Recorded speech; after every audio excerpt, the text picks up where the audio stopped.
Hey there, Linnea here. I'm one of the GMAT experts at Magoosh, and today we're going to talk about how to approach sentence corrections.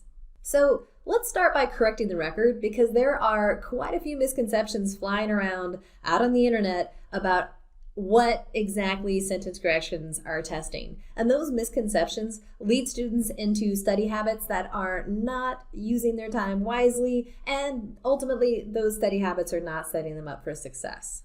It's important to remember that GMAT sentence corrections are testing writing and grammar skills that are relevant to the type of written communication appropriate for success in business school and appropriate for success in the careers that follow business school. So trying to memorize long lists of idioms, which are tested less and less frequently on the GMAT these days, and trying to absorb really esoteric grammar rules, if you're doing that, I implore you to stop and rethink how you're approaching your study habits.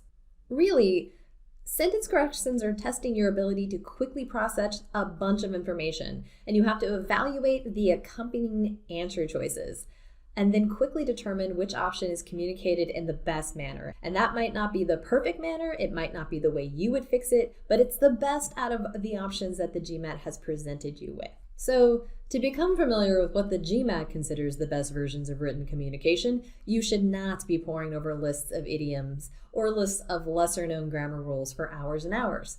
Rather, you should spend your time practicing actual sentence corrections, preferably from trusted sources like official content from GMAT and, of course, content you find through Magoosh. If you spend your time working through and then carefully reviewing sentence corrections from reliable sources, you're going to accomplish a few things. One, you'll become more familiar with what and how the GMAT tests grammar. And two, you will get practice using a systematic approach, and that in turn will help improve your speed and accuracy. Now, there is one last thing I want to share with you before we actually get into steps to approaching sentence corrections, and that is the importance of using an error log as you practice and review. An error log is where you make note of why you missed a question, and that's essential because that's going to help you become more aware of the grammar rules that you need to brush up on. My colleague Derek has written a really great article about the benefits of using an error log, which can be found at the link above, and I highly encourage all of you guys to check it out. And now we are going to get into the approach.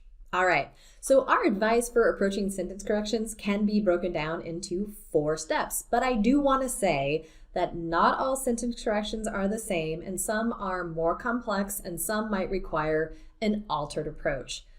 But what I'm about to share is a great place to start and will be very effective for most sentence corrections you encounter. So the first step is to read the sentence one time and then head to the answer choices. The second step is to compare the answer choices to identify any splits. And by splits, I mean differences among the answer choices. The changes among the answer choices will give you a huge hint about the grammar rules that GMAT is testing. The third approach step is to aggressively use process of elimination based on which split you know breaks a rule, like parallel construction or subject-verb agreement, or if you notice there's something funky going on with prepositions, those are the splits that are going to clue you in onto what's being tested. And the fourth step in our approach, the fourth and final, after that initial elimination, compare the differences among the remaining answer choices and make sure in this final elimination step that you pay attention to any changes in word order and also ensure that you check that the intended meaning aligns with the grammatical meaning. There is a good rule of thumb that you should be aware of. GMAT does tend to prefer the most clear and concise answers. However, there is a caveat because of course there's always a caveat with GMAT question types, but for this one that is sentence correction specific, clarity is a more essential element than concision. So therefore, sometimes the best answer is not always the most concise, but it will be the most clearly stated. And I think all of this is going to make a little bit more sense if you actually see it done in practice. So let's practice this approach on the following problem. All right, so our first step is to read. Unfairly criticized during his time, the Emperor Claudius expanded the Roman Empire to the east, constructed public works such as aqueducts, having passed laws for protecting the rights and freedoms of Jews throughout the empire. So, just based on the fact that we have verbs changing, we might be able to already anticipate a parallel construction error here. And diving into the answer choices will likely confirm this. So our second step is to find those splits. And here we have the fairly common 3-2 split, with A, B, and C using the participle having passed, and D and E using the simple past. A quick glance at the sentence should reveal that Emperor Claudius both expanded the Roman Empire to the east and constructed public works in the non-underlined portion of the sentence.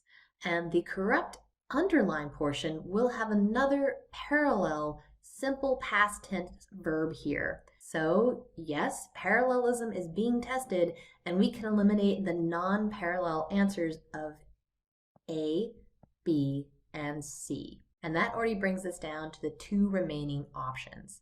So we've already completed steps 1, 2, and 3. We read it, we found splits, and we started eliminating. And that brings us to the final step, which is to compare and make our final eliminations. So we should notice another split here. Answer D uses by protecting, and answer E uses that protected. So let's quickly take a moment to consider the overall meaning that the sentence is trying to convey. From the structure, we know the sentence is attempting to give us a list of positive changes attributed to Claudius. He expanded the Roman Empire, he constructed public works, and passed laws either that protected or by protecting the rights and freedoms of Jews.